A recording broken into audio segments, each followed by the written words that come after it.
peace where once there threatened war.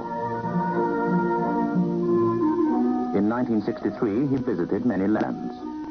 The book of his travels opened at the end of September, when he left his native Africa and the oldest of its lands to fly to the New World, to the United States of America. Washington awaited his coming. The land of Lincoln and all the power which it contains was his to command. Ever since the days of his dignified resistance to the fascist powers, his name has been a legend. And now preparations were made to honor him. President and Mrs. Kennedy were at the station as the train arrived.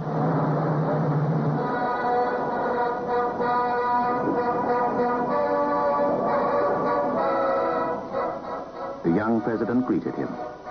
The man who, in his early 40s, had been called to lead the most powerful nation on earth, paid tribute to the emperor who had set an example to the world by his courage in the face of adversity and his single-minded determination to rebuild his land and set it on the road to progress once more.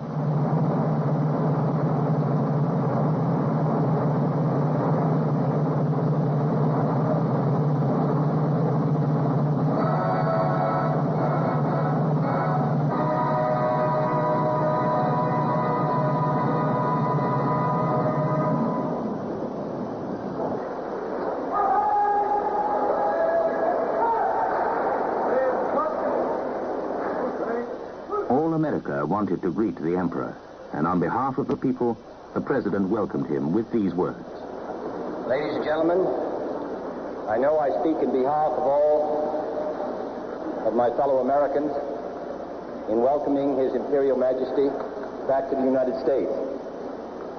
In welcoming His Majesty, we honor not only a distinguished leader of his country and a distinguished world figure, but we also welcome a man whose place in history is already assured. His memorable and distinctive appearance before the League of Nations in the mid-30s, which so stirred the conscience of the world, that appearance was supported prior to that by action and has been supported in its high hopes by the consistent support which His Imperial Majesty has given to those efforts since the end of the Second War to associate three nations together in common enterprises. Support to the effort in Korea, the support of the most recent effort in the Congo, the strong support he has given to the United Nations, and perhaps most celebrated of all, his leadership in building a community of free and independent states in Africa. Since His Majesty visited the United States nearly a decade ago, we have seen one of the most extraordinary revolutions in history. And that has been the appearance on the world scene of 29 independent countries in the short space of less than 10 years, including over 150 million people. The conference recently held in His Majesty's capital served, I think, to bring together in a great cooperative movement the people of most of these countries. And the success of that conference was due in no small part to the leadership of our distinguished guest. Therefore, for what he has done in his own country, his efforts to move his country forward and provide a better life for its people, and his efforts throughout the world, which stretch back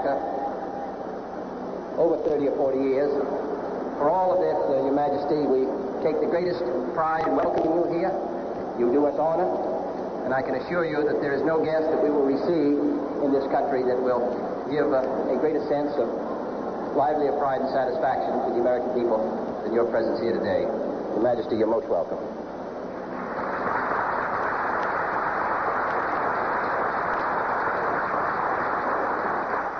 The Emperor replied.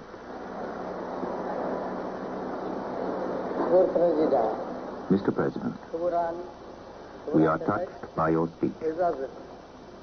Since we last visited the United States, there have been a large number of changes. America is a country of many different peoples from all parts of the world who have settled here. And one would not be mistaken if I called it a second home for all people. ማንኛውም ሰው ሁለተኛ ሀገር መሆኑ የታወቀ ነው። And then there was a state drive through the streets of Washington to the president's guest house. The people of the New World delighted to honor the ruler of one of the oldest lands in history, and nearly 200,000 people watched the procession.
Just before lunch, His Imperial Majesty went aboard the Sequoia for a journey down the Potomac River.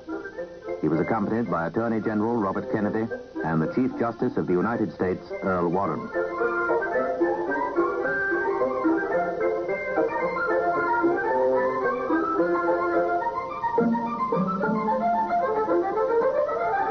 At the White House, he talked with President Kennedy. Nobody could have believed then that this man, called to lead his nation in troublous times, would in a few short weeks be dead. Already Kennedy, young in years yet old in wisdom, had made his impact on world affairs. His love of peace was the emperor's own, yet death was to claim him before his work was done.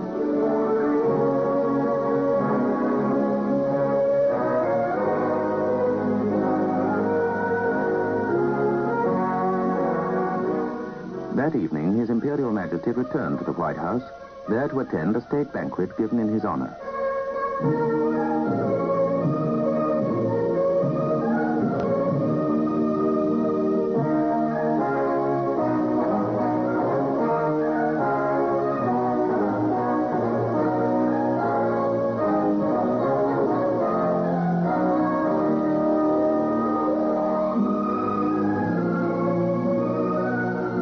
His host was the president, and it was an occasion of pageantry and splendor.